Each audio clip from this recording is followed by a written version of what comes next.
Bonjour à tous et bienvenue dans la News Gamer numéro 169 et ce dimanche c'est la cérémonie des Grammy. Les Grammy Awards, c'est la cérémonie qui récompense la musique et il y aura ACDC qui jouera là-bas, en tout cas ça annonce du lourd et ça annonce surtout la saison des cérémonies avec par exemple les BAFTA ou les Oscars. En attendant toutes ces cérémonies et toutes ces récompenses, on a une News Gamer, elle commence tout de suite. Au sommaire de cette News Gamer, des dinosaures, des monstres hideux et un jeu japonais. Nous vous parlerons aussi de vente de clés frauduleuses et de City Builder. On vous passera au crible le jeu Evolve par l'ancienne équipe de Left 4 Dead. Et nous vous passerons aussi au crible les nouveaux héros, le nouveau film d'animation de Disney. Et on se quittera avec un thriller de Ryan Gosling. Dying Light a créé la bonne surprise de ce début d'année. Techland vient d'annoncer les chiffres de vente et le jeu s'est déjà vendu à 1,2 million d'exemplaires. C'est un chiffre étonnant, surtout quand on sait que la version boîte n'est pas sortie en Europe et surtout quand on sait que le jeu est très moyen. Et à la fin de ce sujet, le retour des Warhammer.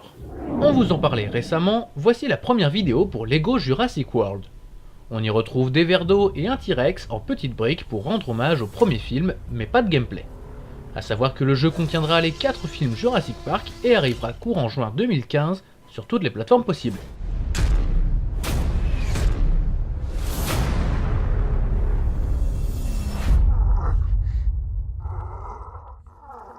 La sortie d'Evolve approche à grands pas, c'est la semaine prochaine, et à cette occasion 2K Games a dévoilé une vidéo faite en live action, c'est-à-dire avec de vrais acteurs. On peut y voir des adolescents qui courent après quelque chose dans une forêt. La réalisation est plutôt appliquée et donne vraiment envie.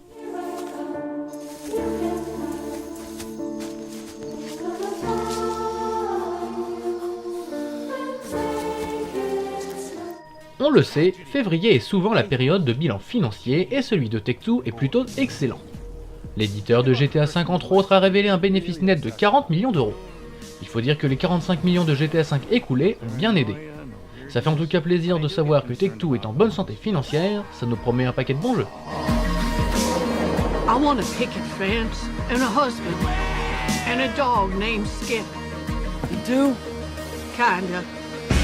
Le RPG tant attendu Xenoblade Chronicles X s'est montré avec une nouvelle vidéo de gameplay. Pendant près de 25 minutes, nous pouvons apprécier la qualité technique du titre. Entre combats épiques et parcours dantesques, cette exclusivité Wii U va nous offrir quelque chose d'extraordinaire. D'ailleurs, les développeurs prévoient déjà 300 heures de jeu.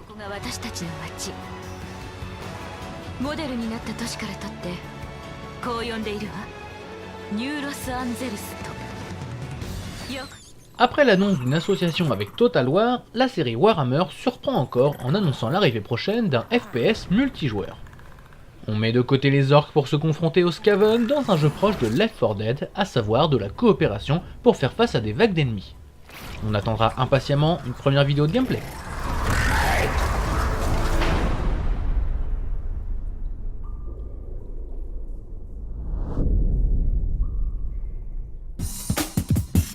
La semaine passée, c'était le Super Bowl, la fête du football américain et surtout l'occasion de voir des très bonnes pubs et des films un peu plus moyens. Entre deux pubs, les éditeurs ont dévoilé des vidéos pour le cinéma. On a eu par exemple des vidéos pour Vice Versa, le prochain Pixar, mais aussi pour Avengers et Jurassic World. Et dans le sujet, on vous parle d'Ubisoft. Même les petits jeux ne sont pas à l'abri des retards. Prison Architect s'est en effet vu repousser cette semaine de 4 jours. On ne sait pas bien pourquoi, mais du coup, le jeu est quand même disponible depuis peu. J'ai bien l'impression que les retards vont être une mauvaise habitude cette année.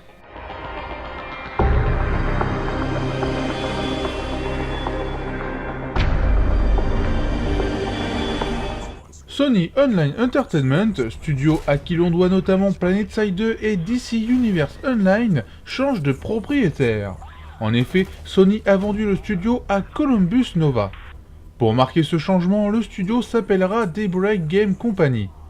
Pas d'inquiétude, les jeux déjà disponibles auront toujours un support pour les mises à jour, mais pour ce qui est de l'avenir, il se pourrait que les prochains projets sortent aussi sur Xbox One.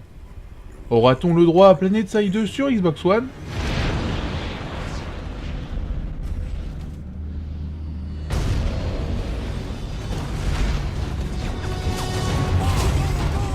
Acheter des jeux sur PC par internet peut se révéler périlleux. Ubisoft a notamment été confronté à un réseau de clés frauduleuses pour Far Cry 4. Après avoir désactivé les dites clés, privant ainsi les joueurs de leur jeu, Ubi est revenu sur sa décision, estimant que le problème ne venait pas des acheteurs mais des vendeurs. Tout un tas de péripéties pour au final qu'on nous rappelle d'acheter nos clés de jeux PC sur des sites spécialisés et sûrs. Et dans tout ça, Far Cry 4 n'est pas devenu meilleur.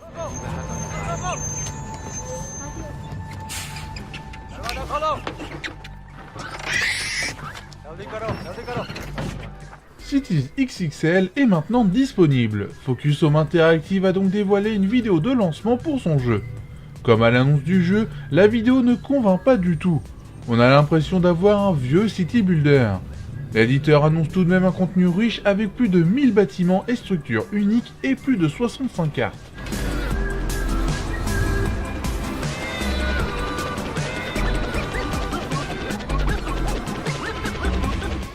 On reparle rapidement d'Ubisoft, mais cette fois-ci pour leur jeu Assassin's Creed Rogue.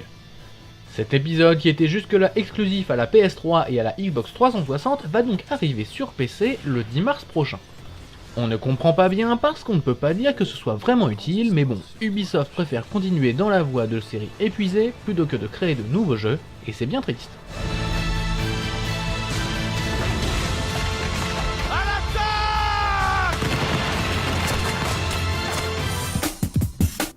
Cette semaine, il n'y a qu'une seule sortie jeu vidéo, mais elle est assez importante et il ne faut pas la rater, c'est Evolve et on vous le passe au crible. Au cinéma, vous pourrez aller voir 50 nuances de Grey, L'Enquête ou Un village presque parfait, et nous on vous parle des nouveaux héros.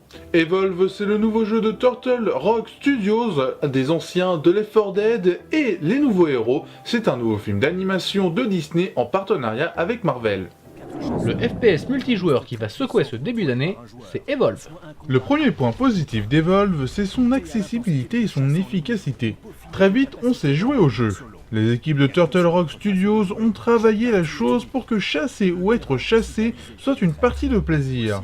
Avec les humains, nous avons le droit à un FPS somme toute classique mais très nerveux et fun, nous permettant d'escalader des parois grâce à notre jetpack. Concernant la partie monstre, il faut évoluer en mangeant les autres animaux et essayer de survivre face aux chasseurs bien plus rapides que nous. Bref, une belle réussite. Evolve, c'est avant tout un vrai jeu multijoueur. Il faudra jouer la coopération si vous êtes chasseur avec des classes de personnages très complémentaires, alors que vous devrez jouer malin si vous êtes le monstre. Un gameplay asymétrique toujours agréable quel que soit notre personnage. En bref, vous ne risquez pas de vous ennuyer en changeant constamment votre style de jeu. Ne vous inquiétez pas pour Markov. Même si le gameplay et le multijoueur sont deux gros points forts, le jeu souffre quand même de deux choses. La première concerne le moteur graphique. Turtle Rock Studios a voulu utiliser le CryEngine, le problème c'est que celui-ci est sous-exploité. On a du mal à voir le moteur de Crytek. Les textures sont parfois fades et certains effets sont bien en deçà de ce que peut faire le CryEngine. La deuxième chose qui a retenu notre attention, ce sont les petits problèmes d'inégalité. Sur certaines cartes, le monstre a vraiment un avantage qui peut le faire gagner à chaque partie. Evolve est un jeu très sympathique qui manque un peu d'ambition, ce qui lui vaut la note de 4 vaches sur 5.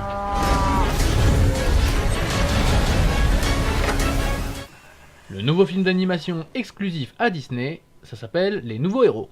Comme avec tous les films d'animation Disney, la qualité technique est au rendez-vous. Nous avons un film coloré, détaillé et amusant. Même si le long métrage est fait en partenariat avec Marvel, la colorométrie est bien plus enfantine. Le long métrage est donc beaucoup plus fun qu'un Avengers ou un Iron Man. Les équipes derrière le film ont même utilisé pour la première fois le logiciel Hyperion qui permet de créer des lumières bien plus réalistes. Bonjour. Bref, encore une fois, Disney nous surprend avec une technologie incroyable. Baymax, je savais pas que t'étais toujours actif. J'ai entendu un appel de détresse.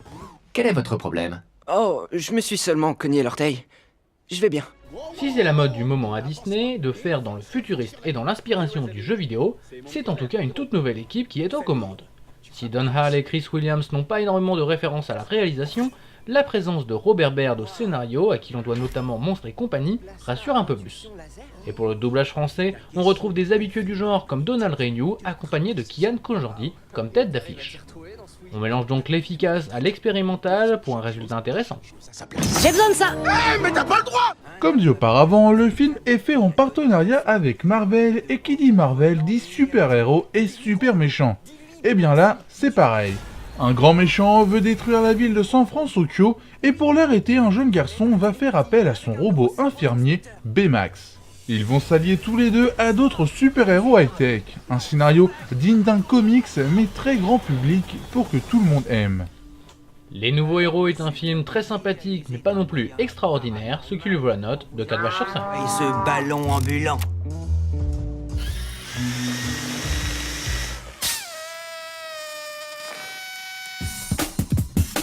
Nous voici à la fin de cette 169e News Gamer, et si vous voulez nous retrouver, il faut aller sur internet. Il faut aller sur total-gamer.com où vous pourrez nous retrouver plus de news, plus de vidéos, plus de contenu, un forum, un social, plein de choses, et vous pourrez toujours nous retrouver sur Facebook, Twitter, Dailymotion et YouTube. Et si vous voulez nous poser des questions en direct, le rendez-vous a un tout petit peu changé, c'est toujours chez notre partenaire jeuxvideostream.com, mais c'est le lundi soir à partir de 20h30 et non plus le dimanche soir à partir de 20h30. On se quitte avec ce qu'il fallait voir Lost River. Ryan Gosling se retrouve derrière la caméra dans un film esthétique et avec un scénario complètement bizarre, ça donne Lost River. On retrouve aussi Matt Smith et c'est très bizarre, c'est en anglais, ça parle de trucs un peu chelous, on espère que vous avez apprécié et on vous dit à la prochaine. Salut.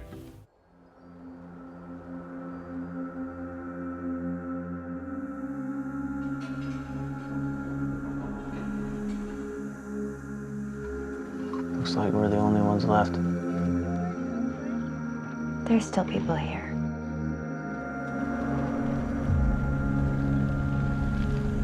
How can I help?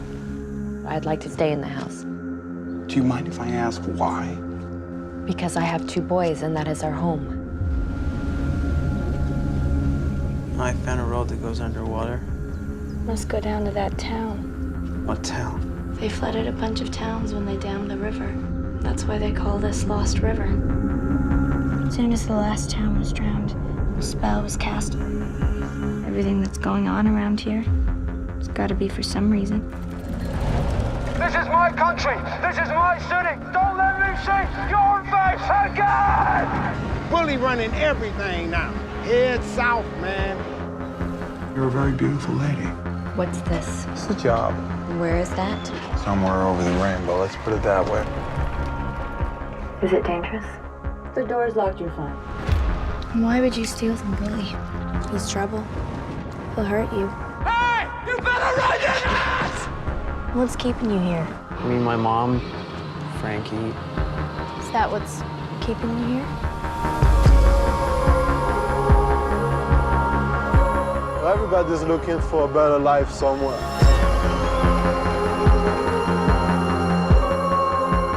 Hey. Want to ride home?